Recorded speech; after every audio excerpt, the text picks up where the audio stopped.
本期第二对情感嘉宾梁先生47岁，来自辽宁，个体秦女士47岁，来自辽宁乌农。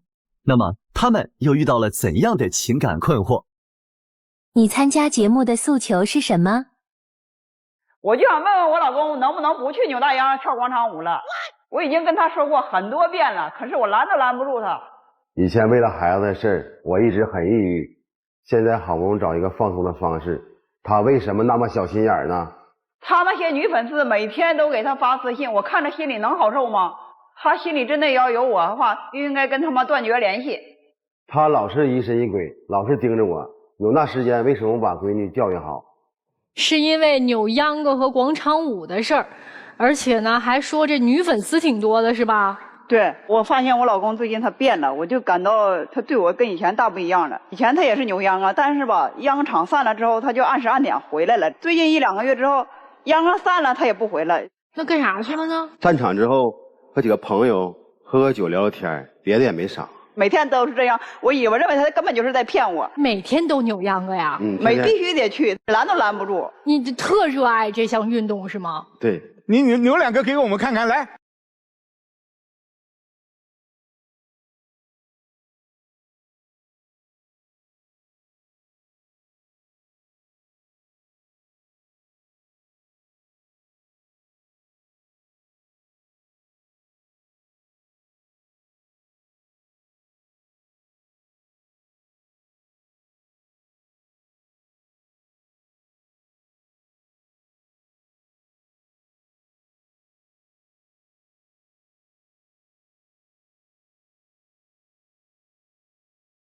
他扭秧歌扭得很灵动哎，哎，如果旁边有一个女伴，你可能扭得更起劲，更欢。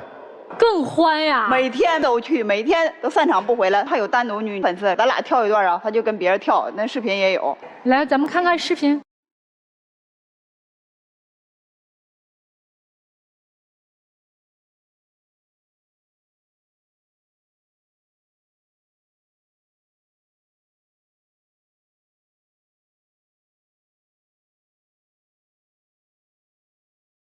这是扭秧歌吗？就这个，天天这个。只有你一个男的嘛？但是跟前他有别人，别人这是给网上别人传过来的，给我传过来的。完了加他微信嘛，我都给他好友的女的全部都拉黑了，他偷偷的又都拉回来了，而且变本加厉的又把这个名又换成别的网名了，还想继续跟人聊。他有多少这样的女粉丝呀？10来个吧。这都不算啥，线下的呢，他们扭秧有一个大群，仰慕他的就是给他买烟，完他还给人女粉丝买衣服。粉丝给我买烟，我回送点礼物衣物正常。你不要不就完了吗？不要他非要给呀，非要给我也有拒绝的方式，我不要啊，我省得我再给你买东西，这不一来二去你也省得买东西。他就想继续跟人发展下去，他就想继续跟人联系，证据确凿他还不承认。俺家不是卖2手车的吗？打着看车的幌子，想尽各种理由去扭大秧啊，就是怎么着都得扭这秧歌是吗？对。您刚才说他以前不是这样的，以前他对我挺好的，就是说我想要的东西他都给我带回来，别说换季了，看着适合我的穿的衣服他都给我买回来。我俩1999年就结婚了，结婚了2-3年，有一个儿子生下来就感觉正常的，到4、5岁的时候发现他走的越来越慢，说这也不行，跟正常孩子不一样啊，在医大2院检查出说是一种罕见疾病，进行性肌养不良，就是肌肉少，肥肉多，走不了路，卧床。他12岁就开始不能走路了，不是每天就是说吃喝拉撒都在炕上，全就那么喂啊、伺候啊、洗脸啊、撒尿啊，全都那么整。但是我公公婆婆是比较好，他帮我就是照顾我这个孩子，因为他不给家嘛，他得去外去挣钱去，是吧？就是到后来呼吸喘气都喘不动了。去年没有了，我那儿子24岁没了，孩子去世了。对，我俩在一起结合的，再生男孩的话吧，50%还是这种病，但是另外50%是健康的。但是我俩生女孩没事儿。完了我就说咱俩离婚吧，离婚了之后你再娶一个媳妇儿，完了就生个健康的孩子哈。那时候他就对我说，就是认可咱俩这辈子没有孩子，我也不想娶媳妇儿，我想跟你一起白头到老的这种的，不离不弃的。我就想赌一把嘛。完了又过了7、8个月吧哈，又怀孕了，这个是女孩。女孩的到来吧，过俺家增添了，那就不用说了，就是含在嘴里怕化了，就是捧在手心里那啥的，就那种当如是珍宝那种感觉。儿子走了之后，你俩走出这个伤痛了吗？很长一段时间我走不出这阴影，我感觉已经走出来了。你看扭秧那就那样似的。我曾经因为孩子我都精神不好，都是抑郁过。但是我现在老大没了，我尽可能自个能找个解压的方式。我说晚上出去，白天也是收天车、卖车啥的，他也帮不上我忙，他不会开车，我自个就得出去。完，我寻思晚上出去就是尽可能释放压力一下子，因为压力太大。他吧就小心眼儿。齐女士，您是觉得从孩子走了之后，他开始有的这些变化吗？对，他对我的变化大，对我他就不冷不热的。问他就跟急眼，一看他手机骂我精神病、疑神疑鬼。他有一次出去跟朋友吃饭去，带我去了，我就是酒桌上卷他面子了。我说还回家呢，别喝了。他继续还去喝，没听我话。完我就把酒泼在他脸上了，完我就走了。之后我那家伙骂了我一路，我是为了他好，他交的都是狐朋狗友，没有好人，都是单身的。或者是离婚的，离婚就不是好人啦。你不能说你自己讨厌的人都是狐朋狗友。你看老师都这么说吧，你买卖车这个行业，你说你不多接触人，你卖谁去？白天也是收天车、卖车啥的，他也帮不上我忙。完，我寻思晚上出去就是尽可能释放压力一下子，因为压力太大。这梁先生，您的意思是孩子去世过后，你有一段时间是处于抑郁状态，所以跳舞你觉得能解压？能解压。对，然后跳完就会好多了。对，他有他抗抑郁的一个方法，就是说他需要这样的方式去发泄。您有什么办法去疗愈自己？我没有，我只能是在家。他不爱好这个，每次我出去玩去都带上这个。我说你跟我去吧，他说我才不去呢，那有啥意思？给他晃晃荡的。他说是带我，但是敷衍我。谁敷衍你？他就是说我不去，他心里乐开花了，他跟别女的可以扭了。我要去的话，不就是影响他了吗？我每回都让他去，但是他不去。我不喜欢那个。完了，他还啥呢？我在他眼睛一无是处，我啥都不是。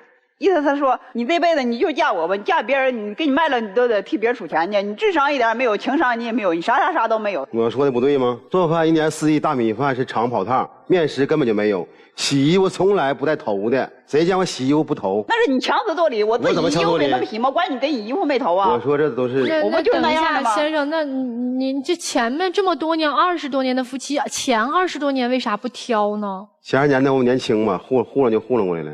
那您此刻在糊弄我们呐！24年的婚姻，他做的饭20多年以后就不习惯了。他一定吃过更好的了，这有对比了。我经常吃别人家的饭，老拿我跟别人家媳妇比，你看别人家媳妇怎么地，别人家媳妇好了，能给你洗衣服做饭，给你照顾老人照顾孩子吗？现在孩子也没了，你可以走了，就现在就这样。你不是还有个闺女吗？有。老指责埋怨我，这闺女叫我给养废了。这个闺女我就来气，这个闺女真让她养废了，太溺爱了。我就是孩子没了嘛，我把注意力都放在她和我这个姑娘身上了。今年多大？姑娘13，都不能自理，穿鞋穿衣服，甚至吃饭都得拿跟前去。现在让她惯成这样。自己不会穿衣服吗？自个会，但是让她溺爱的就是啥？会，她也穿不好。13岁了，自己穿不好衣服，她整不好，完她又哭，我挺难受，因为我要这女儿太不容易了。他13岁了，他哭啥呢？他又不是个小婴儿，他不会说吗？不对劲了，他想穿哪件衣服了，给拿错了，或者什么一生活中的小事了，他就是磨我那小姑娘嘛，他有啥话他跟我说，他就是惯的。但这个要怪你，因为你已经习惯性的给孩子去准备一切的时候，你突然让孩子自己去找衣服，他找不到了。对。但是孩子并不是不会穿衣服，对，是你到了10岁、10多岁，你还要帮孩子去穿衣服。溺爱到一定程度了。就有一次我们去县里出门，给他扔家了，我闺女11点还没起来呢，他爷爷奶奶给他穿的衣服，现在都惯成这样，你没有错吗？你说你？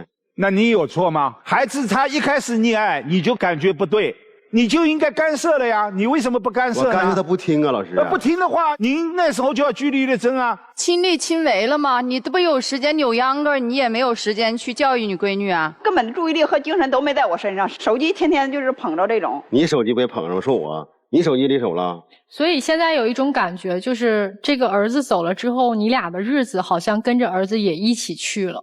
梁先生，你想儿子吗？想。什么时候最想？晚上睡不着的时候想。想儿子什么？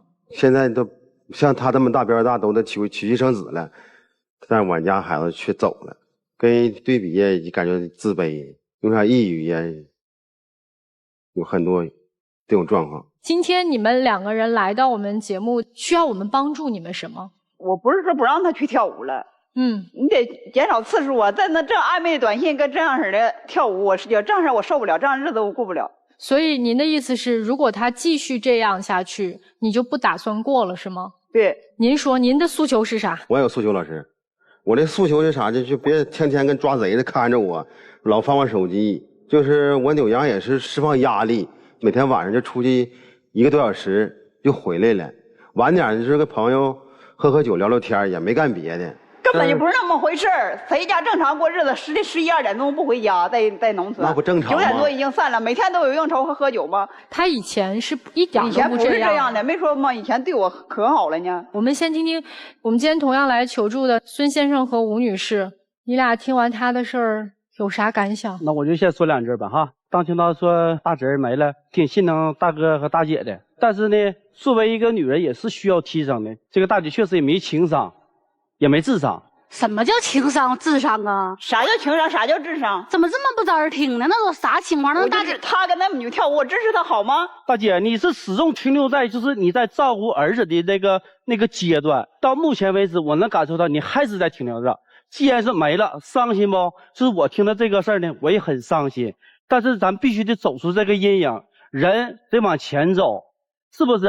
就是你一直停留在这，你的情商和你智商就是在原地踏步走。大哥走出来，那大姐怎么办呢？做老公的那应该跟大姐一起面对这个事实，对不对？那大哥不也说吗？领他去他不去，他自我他走不出来。那你说怨谁？大哥也不是没做工作，大哥不是每次刘洋哥不是也让你去吗？你要是实在不放心，你跟他去不就完了吗？让他去他不去，对不对？你表达的问题始终是站在你们女人的角度去考虑问题。你们考虑问题就太片面了，知不知道？你也挺片面的，别说了。首先，我觉得就是大哥大姐都应该先去做一个正确的心理咨询，尤其这种人身的重大伤害，你自己是没有能力就是去度过这个坎儿的，也没有能力保证说我在经历这一道伤害之后，我获得的都是正向的成长，这个是很难做到的。所以这个时候你应该去求助，要学会求助，这是第一点。第2点就是说，大哥，你中间很多事儿做的确实是很不厚道。这个不厚道是什么？这个不厚道是他身为母亲，因为那是他10月怀胎掉下来的肉，他的创伤一定会比你更加的深刻。你不能在只管你自己的同时，你不管他了。第3点就是您处理问题的方式是极端且偏激的，你不是说你去释放你某一方面的欲望和压力，你就能填补你已经受到了伤害。因为你一旦在你过去的人生中没有尝试到的快感，你在这个时候你尝到了这个快感，那未来你的诱惑会更加的多。你觉得只要能够去填补你这个地方受到了伤害，所有的事情可能都会去干。你今天是扭秧歌，明天就指不定是什么事儿了。你要学会克制自己。大哥现在要做的第一个就是怎么样让自己从这个伤痛中走出来，要帮助自己的家人也一起走出来。其次就是怎么样给女儿树立一个正常的正确的成长环境。你作为一个父亲来说，你觉得你说他们不听，那至少您还有威严吧。那接下来说一下大姐，你是受到很多伤害，大哥同等受到很多伤害，他的付出也不比你少。你不要天天去埋怨他说你出去怎么样，你真正想办法让他不出去，就是你怎么样教好你的女儿，你怎么样做一个身心健康的母亲。你们俩但凡有一个人能够起这个带头作用，在这个家里发挥正能量，都不会走到这一步。每个人都有自己心里的不甘、不忿和小九九，该疗愈疗愈，该释放释放，该争取争取。说完了。我先说一下你们的丧子之痛啊，不是从去年开始的，从孩子得病当天，你们就已经开始在承受丧子之痛了。6岁的时候，突然得知这个孩子得了基因缺陷病，不知道哪一天是熬到尽头，所以你们每一天都在经历丧子之痛。只是去年在你儿子走的当天，你们是把这10几年每一天你们的感受变成了事实，因为你们一直在等那天。所以我说一句可能不太好听的话，你们这个家在儿子走的当天塌的。你们两个不是说今天在这儿吵架，在儿子走的当天你们这个家塌掉了，因为之前你们还有共同的信念，让他多活一天吧，让他活得舒服一天吧，让他稍微的能够活得有尊严一点点吧。你们还在共同做那件事情，然后可能对于先生来讲，你在做什么？让我老婆舒服一点吧，我帮他分担一点。但是儿子一走，你信念没了，你的信念也没了。所以我想说一个，就是重新建立一个信念。这可能是对于你们这个家来讲最难的时刻，但这个难，只要你们共同能度过，你们这个家才能真正又重新好起来。而这个信念，不是说女儿，是你们两个人能不能共同找到你们彼此的支撑。我觉得对于先生来讲，你会觉得说我去跳舞挺好的，是我也认可，跳舞的确能够去缓解抑郁，运动了以后出汗，然后再加上跟别人聊天，都能释放，我认可。但对于妻子来讲，你没有，你就很难走出来。所以你至少你得找，可能不一定是跳舞。说一个最简单的，直播呀，把你曾经怎么去陪伴儿子，那些你的亲身经历分享给类似的妈妈们呀，这也是力量啊！我相信可能跟你有过同样经历的妈妈，可能现在正在等别人去给她支持。你可不可以帮别人？我知道谈起来很痛苦，但是当你能接受的时候，你才会有力量。你去看看你那个脸是没有力量的，你没有生活的信心了。你这个状态，你对于你的女儿也不会舒服和幸福的。所以这是我说的，你们要共同找一个信念。当这个共同信念能够出来的时候，你们这个家才可以重新的死灰复燃。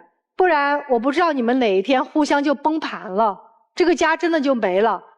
我是觉得对任何一对为人父母来说，我相信这个世界上没有一种痛能痛过丧子之痛，只要当妈的都懂。是的，就是当妈的想都不敢碰这个事儿，别说失去，是他摔了碰了都受不了的一件事儿。当一个家庭经历这样痛的时候，两个人是一定要相互抱团取暖，而不是各自疗愈。先生，你有一点冷漠的地方是在于，你把这种丧子之痛的恨全部转嫁了你的妻子身上。你觉得为什么你生不出了健康的孩子？我相信这个声音在你心底一定有。为什么这10几年、20多年我要这么辛苦的去承担这个家庭的责任？我为什么不能像别的男人一样轻松一点？我为什么回家我的儿子不能跟我一起喝酒聊天，他只能躺在床上？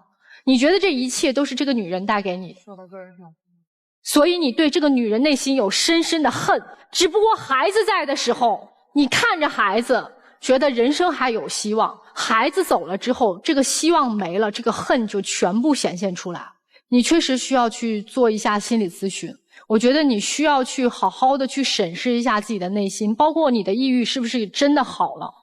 你需要认真的去和自己的内心对话，到底是恨是爱。你要诚实的面对自己，你才能好好面对自己的人生。因为现在这个女人她在经历着生离死别，生离是你对她爱的疏离，死别是和儿子相隔两世。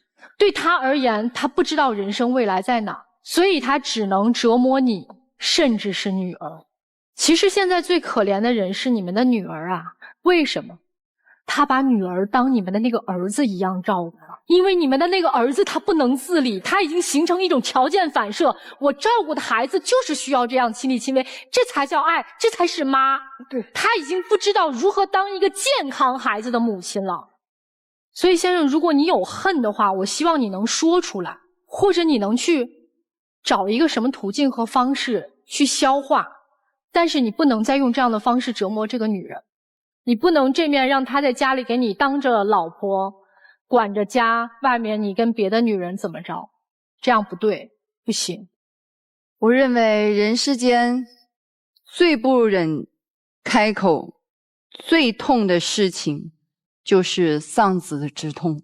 我相信这位父亲吧，你也很痛，而且呢扭秧歌很有可能运动是你的一种应激的反应。但是呢在这个过程中，我不能够理解和好奇的是暧昧。为什么？因为暧昧是需要心情的。其二，你吃了你老婆20多年的饭，你老婆也不容易，之前照顾孩子，然后突然一下就吃不习惯了。其实你有没有发觉，这是心态的变化。当心态一旦发生变化的时候，你会看什么都不顺眼。其实作为一个父亲，你也很看不惯他对于你现在健康的女儿种种的教育方面的问题，你也很看不习惯，但是你却没有花时间去教育好你的女儿。然后作为丈夫，你知道吗？他经历了什么？你的妻子经历了比你更加痛，那是她身上的肉啊，切肤之痛。可是你还在指责她，你还在对她冷漠，然后同时来自于长时间别人的诱惑，让你有了比较。我想对这个大姐说的就是顺其自然吧。一个人是叫不醒一个装睡的人，一个人也换不来一颗已经变化的心。人吧，总有这个缘聚和缘散，我觉得不必强求。其实你要重新从你的痛中走出来，积极的面对生活，积极的面对自己，和积极的面对你现在培养好你现在这个健康的孩子。不要再从这种惯性中去照顾孩子的起居，你要把他培养成一个自强自立的女性。夜深人静的那一刻，请你想一想。我说完了。扭秧歌把这个家扭得鸡飞狗跳。丈夫刚开始去扭秧歌，我也认同丧子之痛，你要去发泄。因为男人的坚强，有时候他不在脸上，他在心里。但是现在你扭秧歌完全变了，已经从当时的发泄和释放，到了现在的刺激、放纵。你已经从秧歌当中感受到了快乐，感受到了一个男人以前没有遭遇过的刺激。有这么多的女粉丝围着你在转，你呢享受着这一切，但是对这个家带来的确实后果很严重，那就是对妻子的嫌弃。家庭的不和，它往往是从丈夫嫌弃妻子开始，因为嫌弃妻子，顺带着也嫌弃自己的女儿。但是你没有去看他为什么溺爱孩子，因为在这个家他的爱没有寄托，他只能寄托在自己的孩子身上，你靠不住，你把情感寄托在外面了。所以你们现在的状态很危险，已经进入一个恶性循环，你们两个人都是在恶性循环当中的一环。如果我们现在不去剪断这个恶性循环，这段婚姻可能就没了。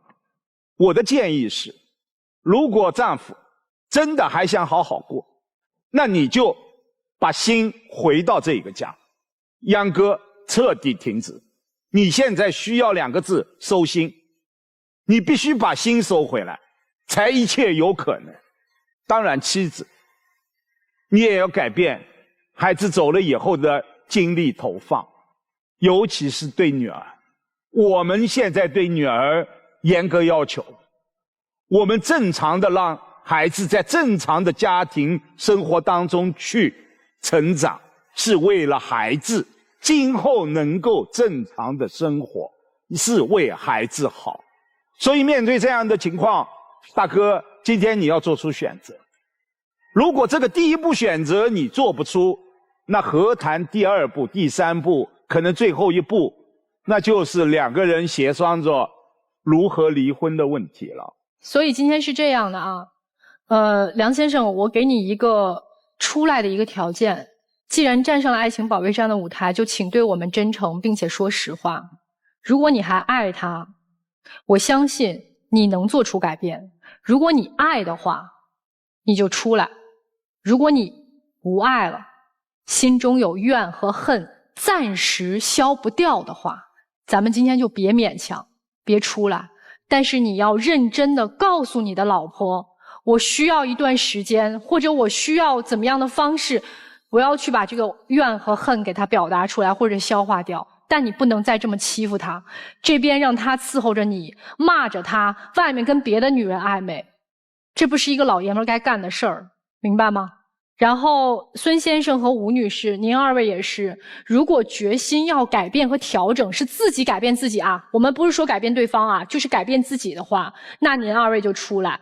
如果说我就这么着了，反正他得改，我是不改，那就不出来。我们今天不以和和分为条件，而以我们自我的调整和改变为条件出来，好吗？好，我们先回到门后。但是这对如果出来的话也会改变，如果真能出来，那个拥抱也会改变。我是不抱什么希望的。我是抱希望。来，我们一起来看我们第2组嘉宾的结果啊！3、2、1，请开门。一定会出来，肯定。会吗？我想肯定会出来，应该会出来。不管怎么样，希望他们两个人未来都好。如果需要帮助的话，可以及时联系我们的节目组。好了，这就是我们这一期的爱情保卫战了，我们下期再见。